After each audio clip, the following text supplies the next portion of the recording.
Guys, welcome to our channel.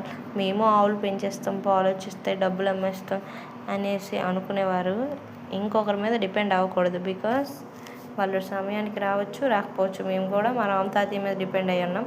ప్రస్తుతానికైతే రామ్ తాతయ్య వేగంగా వచ్చి తీసేస్తారు. రామ్ తాతయ్య అంటే చాలా మంచివాడు.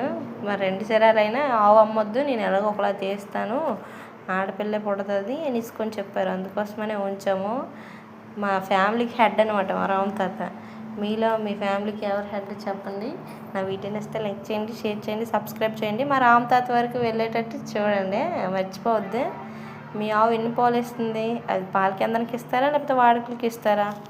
మీరే ఖర్చులు ఉంచుకుంటారా? మావి ఎంత పసుపుగా ఉన్నాయో చూసారా జున్ను పాలు. మీకు కూడా కావాలా?